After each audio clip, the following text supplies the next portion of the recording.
इस वीडियो को लाइक करें, हमारे चैनल को सब्सक्राइब कर बेल आइकन जरूर प्रेस करें हमारी न्यू वीडियो सबसे। नमस्कार साथियों, एक देश एक आवाज़ न्यूज़ में आपका स्वागत है। और आप देख रहे हैं कि लगातार दिल्ली में जो किसान आंदोलन चल रहा है, उसी के उपक्रम में हमारे यहाँ ग्वालियर फुलबाग चौराहे पर आप देख सकते हैं, यहाँ पर भी किसान धरने पर बैठ गए हैं। यह अनिश्चितकालीन धरना है। आप लोग जो यहाँ आज बैठे हैं अनिश्चितकालीन धरने को लेकर के, इसमें आपकी क्या मांग है? जी, इसमें जो 3 काले कानून लागू किए गए हैं, किसानों पे थोपे गए हैं, हम उनको वापस करवाना चाहते हैं, यही हमारी मांग है। और जिसमें से 2 पे सहमति बन गई है, जो पराली वाला मुद्दा था और बिजली वाला। और अब 4 तारीख की मीटिंग रखी है सरकार ने, देखते हैं उसमें क्या होता है। अभी जिस तरीके से देखा जा रहा है कि दिल्ली में एक बड़ा आंदोलन किसानों ने किया है जी, 1 महीने से ज़्यादा हो गया है, तो इस आंदोलन से के तहत यहाँ भी आप लोगों ने शीतकालीन अभी बैठे हैं जी। प्रशासन से आपको अनुमति ली है आपने? हाँ, बिल्कुल जी, शासन प्रशासन से अनुमति ली है। और मैं आपको बताना चाहता हूँ, मैं स्वयं डबरा का किसान हूँ और पहले हम पलवल बॉर्डर पे मैं 15 दिन बिता के आया हूँ। इस समय भी हमारे भाई जो हैं वहाँ डटे हुए हैं पलवल बॉर्डर पे ऐसी ठंड में। तो यहाँ तो जो जैसे आपने पूछा, अनुमति ली गई है बिल्कुल। और जब तक हमारी मांगे पूरी नहीं होती, हमारे भाई जो दिल्ली बैठे हैं वो भी अपनी कोशिश कर रहे हैं, उनका समर्थन और सहयोग हम ग्वालियर बैठ के करेंगे। और हमारे जो कृषि मंत्री और जो यहाँ के मध्य प्रदेश के बीजेपी जो बोलते हैं ना कि ग्वालियर में या मध्य प्रदेश में तो इसका कोई विरोध हो नहीं रहा, उनको दिखाने के लिए ग्वालियर में ये प्रोग्राम रखा गया है। इस तरीके से अभी देखा जा रहा है पूरे दिल्ली में जो आंदोलन कर रहे हैं किसान, तो कहीं ना कहीं हरियाणा और पंजाब के किसान हैं। तो ऐसा माना जा रहा है कि हरियाणा और पंजाब के किसान ने ही सारे किसानों का ठेका लेकर के रखा है, ऐसा कुछ है क्या? नहीं, ऐसा कुछ नहीं है। वो कर रहे हैं, वो अपना कर रहे हैं। अब आपको पता है, गाजीपुर बॉर्डर पे यूपी उत्तराखंड वाले बैठे हैं, राजस्थान से भी आपने देखा है किसान आ रहे हैं, और मध्य प्रदेश से और महाराष्ट्र से, केरल से भी पलवल बॉर्डर पे किसान सभी बैठे हैं। सभी पूरे देश का किसान है। हाँ, आवाज़ पहले पंजाब से उठी, उनका साथ हरियाणा ने दिया। और दूसरी बात, आप अगर यहाँ की बात करें ना, तो 3 महीने पहले से डबरा में हमने किसान आंदोलन किया था, और 3 महीने पहले का आप देख सकते हैं, केवल आज की बात नहीं है ये। तो कोशिश हमारी 3 महीने से चल रही है डबरा में।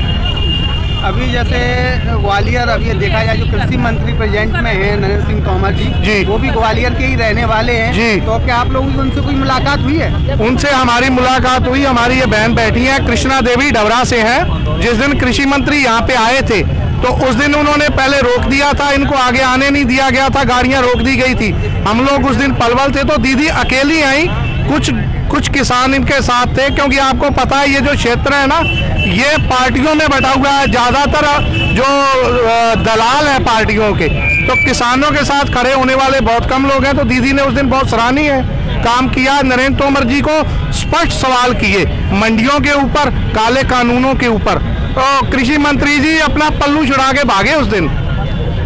अभी जैसे लगातार जो प्रचारित किया जा रहा है आंदोलन को जी, ये देश को विभाजित करने के लिए आंदोलन हो रहा है, टुकड़े टुकड़े गैंग है और खालिस्तानी वगैरह वगैरह बोला जा रहा है, इसमें कहाँ तक सच्चाई? आप देख ले, यहाँ अब कोई है ऐसा मुद्दा? आपको ऐसा कुछ नजर आता है? मैं किसान हूँ, जागरूक किसान हूँ। अगर तो हम हों बेड़े, इनके पीछे चल दें तो सब सही है। और अगर हम अपने हक की बात करते हैं, अगर इन्होंने वो ट्रेन बेच दी, हम नहीं बोले, इन्होंने एयरपोर्ट बेच दिए, हम नहीं बोले, लेकिन अब हमको जब निजी हाथों में दे रहे हैं, हमारी मंडियां खत्म कर रहे हैं, किसान को प्राइवेट सेक्टर में इन्होंने सौंप दिया, प्राइवेट वालों को सौंप दिया। अगर हम बोलते हैं तो अब हम खालिस्तानी हो गए। अगर हम बीजेपी जिंदाबाद के नारे लगाएं तो हम देशभक्त हैं, और अगर हम अपने अधिकार मांगते हैं तो हम खालिस्तानी हैं। ये कहाँ का न्याय है? पता है कि ज्ञात है आपकी मुलाकात कृषि मंत्री नरेंद्र सिंह तोमर जी से हुई है। हाँ। तो उसमें आपको क्या आश्वासन दिया? कोई आश्वासन नहीं दिया है, हमारे किसी सवाल का उन्होंने कोई जवाब नहीं दिया।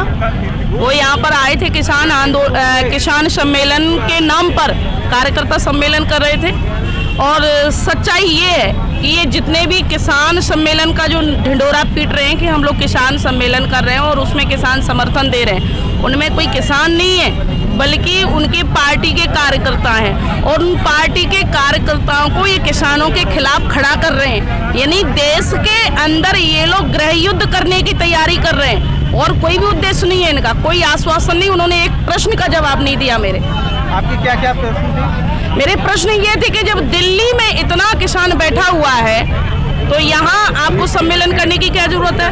वहाँ पर आपको किसान नहीं दिखाई दे रहा है, यहाँ पंडालों में किसान दिख रहा है। प्रश्न ये था कि अगर मंडियां खत्म हो जाएंगी तो किसान कहाँ जाएगा?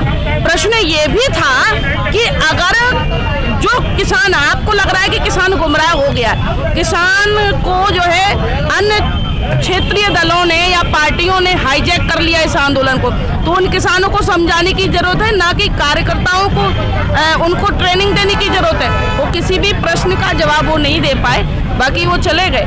लेकिन उन्होंने उनके पास, क्योंकि उनको खुद नहीं पता कि इस कानून के फायदे हैं क्या।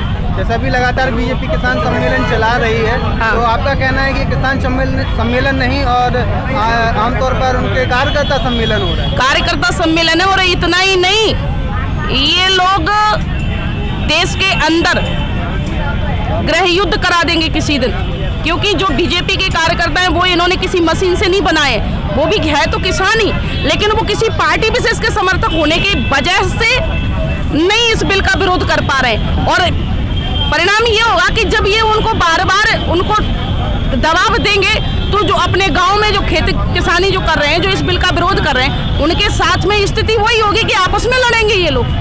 जो तीनों कानून हैं किस प्रकार से किसान विरोधी है? तीनों कानून, आप सबसे पहला कानून आप यही ले लीजिए कि जो फार्मिंग कॉन्ट्रैक्ट जो फार्मिंग का जो कानून है, उसमें किसान से जो है किसान पहले ही पॉइंट भर लेगा कि मेरी इतनी फसल होती है और इतने में जो है मैं व्यापारी को दे दूंगा। अब उसमें दो चीज़ें हैं। सबसे एक प्रावधान इन्होंने ये रखा है कि जब कोई कंपनी, प्राइवेट कोई कंपनी अगर किसी किसान से कोई पाउंड भरवाती है, कोई उनका लेन देन का कोई समझौता हो जाता है, तो वो जमीन पर वो व्यापारी लोन ले सकता है। क्या ये किसान के हित में है? किसी मान लीजिए वो लोन लेकर के भाग जाए तो किसान कहाँ जाएगा? उसकी तो खतौनी लगेगी ना, उसमें जमीन तो किसान की जाएगी ना। दूसरी बात ये है कि मान लीजिए पहले से पाउंड भरवा लिया और अगर उस समय फसल का रेट ज्यादा रहा तो नुकसान किसका है? किसान का है कि नहीं है? और अगर किसान, उसमें इन्होंने रखा है कि किसान की फसल लेने पर 3 दिन का समय दिया पेमेंट के लिए, तुरंत पेमेंट करने का प्रावधान क्यों नहीं रखा? 3 दिन क्यों रखा? क्योंकि 3 दिन में वो कहीं भी भाग जाए तो किसान क्या करेगा? नुकसान किसका है? किसान का। और किसान की सबसे बड़ी समस्या ये है कि अगर किसान का कोई व्यापारी पैसा लेके भाग जाए तो कहाँ जाएगा? बोले एसडीएम के पास। एसडीएम व्यापारी की तरफ फैसला देगा 100%, किसी भी हालत में किसान से तो मिलेगा ही नहीं वो। और जो सिविल कोर्ट जाने का जो अधिकार छीना, किस खुशी में छीन लिया? सिविल कोर्ट क्यों नहीं जा सकता किसान? मान लीजिए एसडीएम के फैसले से वो ना खुश रहे तो अंतिम फैसला आपने एसडीएम का कर दिया कि एसडीएम का फैसला अंतिम फैसला माना जाएगा, फिर कहाँ जाएगा किसान? सिविल कोर्ट क्यों नहीं जाने दिया जा रहा है उसे? ये बहुत सारी चीजें। एक दूसरा कानून वो है जो भंडारण अधिनियम के तहत अभी आपने देखा आलू कितने रुपए किलो बिका? आलू 50-60 रुपए किलो बिका। और जब आलू 50-60 रुपए किलो बिका तो आप समझ लो वो जो आलू 50-60 रुपए किलो बिका वो किसान का थोड़ी बिका, वो उन लोगों का बिका जिन्होंने इस कानून के तहत भंडारण कर रखा, कालाबाजारी, जमाखोरी करके रखी है। क्योंकि अभी तक ये अपराध था, अभी तक ये गैरकानूनी था। एक लिमिट थी कि इतने से ज्यादा कोई भी व्यापारी भंडारण नहीं कर सकता, तो उसका प्रभाव पड़ता था मार्केट में कि जो है महंगाई कम रहती थी। और उस वजह से जब इन्होंने भंडारण में छूट दे दी, यानी कितनी भी आप जमाखोरी करो, कितना भी खरीदो, अब जो बड़े बड़े व्यापारी हैं आप मान के चलो फसल जैसे ही आएगी ये तुरंत भंडारण कर लेंगे, तुरंत एकदम सील कर देंगे अपने गोदामों में। और जब एकदम शॉर्टेज आ जाएगी मार्केट में उस समय ये निकालेंगे अपनी मनमानी कीमतों पर। आलू की वही हालत रही, 50-60 रुपए किलो बिका और जब किसान का आलू आया तो मालूम है कितने रुपए किलो है? 5 रुपए किलो है आज किसान का आलू।